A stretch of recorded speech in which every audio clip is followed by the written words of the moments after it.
또 내가 하늘이 열린 것을 보니 보라 백마와 그것을 탄 자가 있으니 그 이름은 충신과 진실이라. 그가 공의로 심판하며 싸우더라.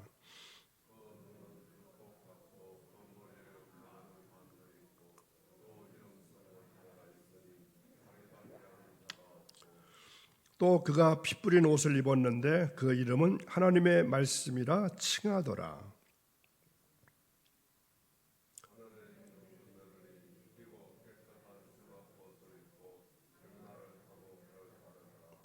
그의 입에서 예리한 검이 나오니 그것으로 만국을 치겠고 친히 그들을 철장으로 다스리며 또 친히 하나님 곧 전능하신 이의 맹렬한 진노의 포도주 틀을 밟겠고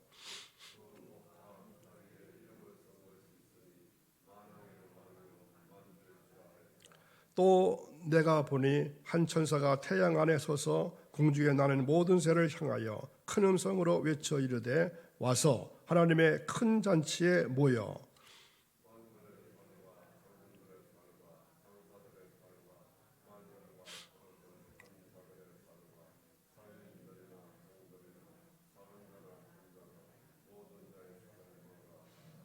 또 내가 보매 그 짐승과 땅의 임금들과 그들의 군대들이 모여 그 말 탄 자와 그의 군대와 더불어 전쟁을 일으키다가 짐승이 잡히고 그 앞에서 표적을 행하던 거짓 선지자도 함께 잡혔으니 이는 짐승의 표를 받고 그의 우상에게 경배하던 자들을 표적으로 미혹하던 자라. 이 둘이 산채로 유황불 붙는 못에 던져지고 그 나머지는 말탄 자의 입으로부터 나오는 검의 죽음에 모든 새가 그들의 살로 배불리더라. 아멘. 오늘도 새벽 깨우신 사랑하는 여러분, 살아있음이 곧 은총입니다. 하지만 우울한 세상에서 살아가느라고 우리는 지쳤습니다. 그렇지만 오늘 주시는 말씀을 통해서 또 여러분의 기도를 통해서 회복의 역사가 이루어지기를 간절히 원합니다. 오늘 말씀의 제목은 재림하신 하나님의 모습, 재림하신 예수님의 모습, 이러한 제목입니다. 자, 어떤 모습으로 예수님께서 재림하시나 한 절 한 절 말씀을 보면서 생각해 보기를 바랍니다. 오늘 말씀에는 이 재림하신 예수님을 아주 자세하게 보여주고 있습니다. 8가지 모습으로 보여주고 있는데 이 모습은 예수님께서 사람의 모습으로 이 땅에 계실 때와는 너무나도 대조적인 모습입니다. 예수님의 초림, 처음에 오실 때는 너무도 초라하고 보잘것없는 그러한 모습이었지만 이제 재림하신 주님은 영광의 승리자로 오십니다. 이 모습은 너무도 놀랍고 또한 장엄한 모습입니다. 자, 먼저 11절을 보면은 예수님의 모습은 어떻습니까? 백마와 탄 자, 백마를 탄 자, 백마와 탄 자가 있으니 이렇게 말합니다. 예수님은 예루살렘에 입성할 때는 나귀 새끼를 탔습니다. 그러나 이제 재림하시는 예수님은 백마를 타고 오신다는 겁니다. 백마는 개선장군이 타는 것입니다. 백마는 영광과 승리를 상징하는 것이기 때문입니다. 그러므로 백마를 타고 오신 예수님은 역사의 최후 승리자로 이 땅에 재림하신다는 겁니다. 초림 때 예수님은 십자가에 못 박혀 죽은 하나님의 어린 양으로 이 땅에 오셨지만 이제 최후 승리자로 화려하게 개선하는 것입니다. 둘째로는 예수님의 이름이 충신과 진실이라 이렇게 말합니다. 원문에는 이 말이 충성과 진리로 나타나 있습니다. 그러면 이 말이 무슨 뜻입니까? 예수님은 진정한 구주가 되신다는 뜻입니다. 이 세상에는 가짜가 얼마나 많습니까? 오늘 우리 주변에 가짜가 얼마나 많이 있습니까? 온갖 이단, 자칭 구세들이 너무 많습니다. 그러나 예수님은 그런 분이 아니십니다. 우리 예수님의 이름은 충실과 진실입니다. 충신과 진실입니다. 그분만이 우리의 진정한 구주가 되십니다. 사탄의 거짓되고 사악한 모습과 얼마나 대조적인지 모릅니다. 그리고 세 번째는 12절 그 눈이 불꽃 같다고 그랬습니다. 재림주이신 우리 주님의 모습은 불꽃 같은 눈을 가지셨다는 겁니다. 다시 말하면 예수님께서는 우리 마음속까지도 통찰하신다는 겁니다. 이 말씀은 우리에게 두려움과 어쩌면 공포를 유발합니다. 우리가 사람은 속일지라도 감히 하나님을 속일 수 없다는 뜻입니다. 예수님은 우리 마음속에 숨은 거짓 하나하나까지도 다 보시는 분이십니다. 그리고 넷째 4절에 그 머리에 많은 멸관을 쓰신 분입니다. 머리에 많은 멸류관, 하나의 멸류관이 아니라 많은 멸류관. 계시록에는 두 종류의 멸류관이 나온다고 이미 말씀드렸습니다. 그런데 오늘 예수님께서 쓰신 많은 멸류관은 왕이 쓰는 멸류관을 의미합니다. 예수님의 머리에 많은 왕관이 있다는 것은 예수님께서 한 나라의 왕이 아니라 모든 나라, 온 인류의 참된 왕이 되심을 의미하는 것입니다. 이미 살펴본 요한계시록 12장 3절에 보면은 붉은 용이 우리 예수님을 흉내내려고 7 멸류관을 쓴 것을 살펴봤습니다. 그러나 우리 재림하신 예수님은 그것과도 비교도 할 수 없을 만큼 많은 멸관을 썼다고 했습니다. 그야말로 온 세상이 주님의 지배와 통치 아래 있게 되는 것입니다.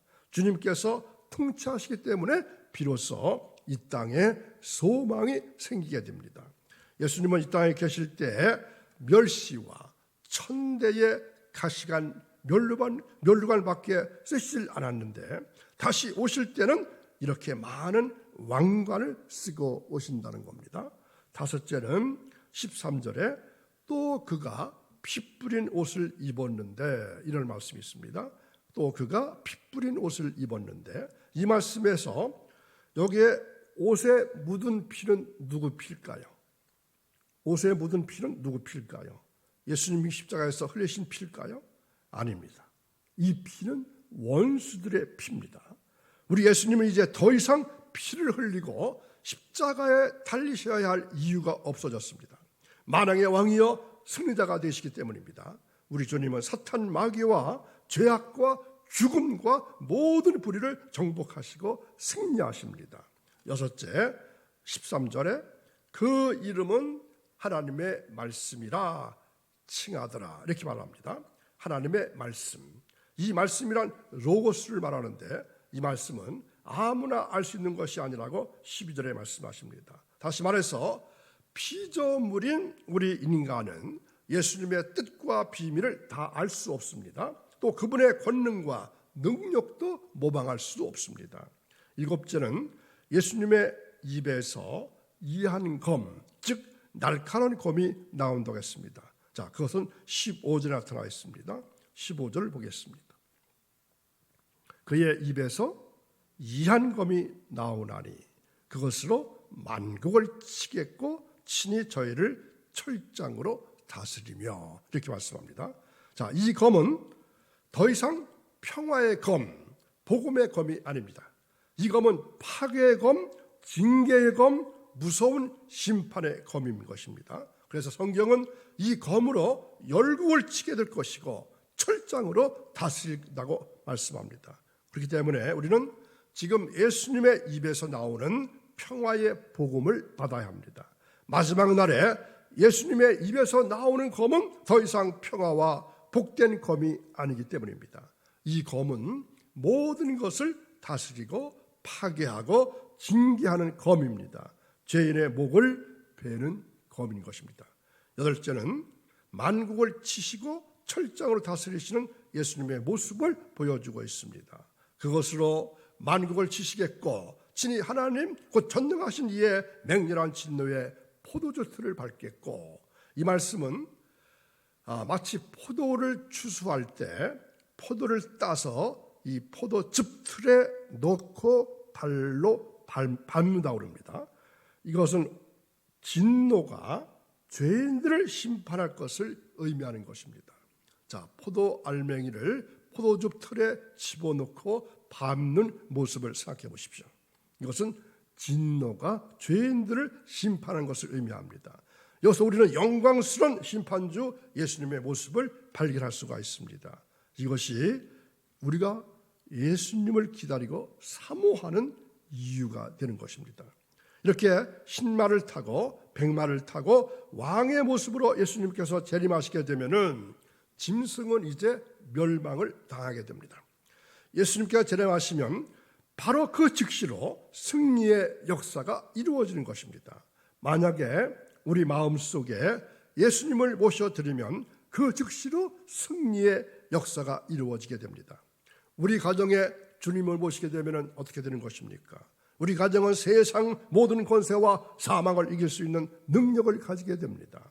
그러므로 우리는 날마다 순간마다 우리 마음에, 우리 가정에, 우리 교회에 언제 어디서나 주님을 모시고 살아야 합니다. 그래야 이기고 승리할 수 있게 됩니다. 자, 17절을 보겠습니다.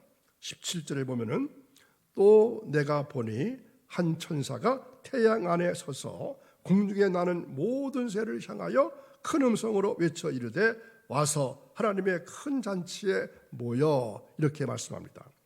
자, 여기서의 잔치는 어떤 잔치일까요? 우리 예수님께서 오시는 어린 양의 혼인 잔치일까요? 그것과는 다른 것입니다.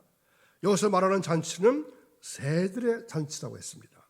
다시 말하면 악한 짐승과 그 졸개들이 다 심판을 받고 죽임당하는 잔치인 것입니다. 그러면 새들을 불러들이는 이유가 무엇입니까? 새들이 무엇입니까? 그것은 그곳에서 고기를 먹으라는 것입니다. 자, 그 말씀이 18절에 나타나 있습니다. 왕들의 살과 장군들의 살과 장사들의 살과 말들과 그것을 탄 자들의 살과 자유인들이나 종들이나 작은 자나 모든 자의 살을 먹으라 하더라. 유대인들은 이 사람의 시체를 짐승에게 주는 것을 가장 큰 저주로 생각을 하게 했는데 새들이 죽은 고기를 먹게 하려고 초청을 한다는 것입니다. 20절, 21절에 짐승과 거짓 선지자에 대한 심판이 나옵니다. 그러면 그들이 한 일이 무엇입니까? 거짓 선지자, 짐승과 거짓 선지자에 대한 심판은 어떤 것입니까? 먼저는 지상의 권력을 이용해서 교회를 외적으로 탄압했습니다. 계시록 13장을 참고해 보면은 짐승은 권력을 이용해서 거짓 선지자와 붉은 용을 통해서 교회를 끊임없이 비박해 왔습니다. 이제 그들이 심판을 받게 되는 것입니다. 그리고 내적으로는 교회를 탄압했습니다. 외적으로 정치력이나 권력을 이용해서 탄압하는 것뿐만 아니라 내적으로도 탄압했다는 것입니다. 요즘 교회들을 보면은 내적으로 이런저런 시험들이 많이 일어나고 있습니다. 그것은 사탄 마귀의 장난이라 할 수 있습니다. 왜 그럴까요? 마귀는 자신의 때가 얼마 남지 않았음을 알기 때문입니다. 그렇기 때문에 자신의 때가 다하기 전에 어떻게 해서든지 교회를 무너뜨리고 혼란시키려고 내적, 외적으로 교회를 어렵게 만들고 성도들을 괴롭히는 것입니다. 그러다가 마침내 그 짐승과 거짓 선지자가 다 잡혀서 산채로 유황 불붙는 못에 던져지게 됩니다. 이것이 바로 어디입니까? 지옥을 말합니다. 이제 마귀의 종말은 얼마 남지 않은 것입니다. 많은 사람들이 이 지옥에 대해서 굉장히 많이 오해를 하고 있고 또 지옥의 존재를 부정하기도 하는데 아무리 구름이 끼고 비가 내려도 태양의 존재를 부정할 수 없듯이 우리는 지옥의 존재를 부정할 수 없는 것입니다. 여러분 신약 성경이 모두 몇 장이죠? 260장입니다. 구약 성경까지 합하면은 몇 장이죠? 1189장입니다. 성경 66권 1189장 이 성경 전체를 말하죠. 그런데 신약 성경이 260장인데 그 중에 지옥에 대한 이야기가 몇 번 나올까요? 무려 234번이 224번이 나오고 있습니다. 그러면 한 장에 신약 성경 한 장에 한 꼴로 지옥에 관한 말씀이 나옵니다. 여러분이 알고 계셨을까요? 그러니까 이 신약 성경에서 한 장에 거의 한 번 정도로 지옥에 대한 언급을 한다고 할 것 같으면 지옥이 존재하는 것은 너무나도 당연합니다. 우리의 가족과 친척과 형제와 내 이웃이 지옥에 가서는 안 될 것입니다. 우리는 현재 이런 천국과 지옥에 관심이 없을 거라고 지레 짐작을 합니다. 그러나 그렇지 않습니다. 현재 사람들은 그 누구보다 간절한 영혼의 갈증을 느끼고 있습니다. 모두가 예수를 믿고 구원받아서 천국에 가는 소망을 누리기 위해서 한 영혼씩 구원하는 여러분의 신앙삶이 이루어지기를 간절히 축원합니다. 기도하겠습니다. 성도의 믿음이시며 소망이시며 사랑이신 하나님 아버지, 저희들의 신앙 고백을 통하여 사랑의 수고와 믿음의 역사와 또 소망의 감격을 살 수 있게 하심을 감사드립니다. 순종이 제사보다 낫다고 말씀하셨사오니 말씀에 순종함으로 믿음을 키우게 하시고 믿음으로 어렵다고 인정받는 성도가 될 수 있기를 원합니다. 저희들의 가정과 직장과 일터를 돌봐 주셔서 그곳에서 주님의 아름다운 역사가 일어날 수 있기를 원하고 또 하나님께서 친히 인도하시고 돌보시고 이끌어 주실 것을 믿습니다. 아무리 구름이 끼고 비가 내려도 태양의 존재를 부정할 수 없듯이 지옥이 분명히 있다는 사실을 아직도 모르는 사람들에게 증거하는 증거의 삶을 오늘도 살아갈 수 있도록 도우실 것을 믿사오며 예수님의 이름으로 기도하옵나이다. 아멘.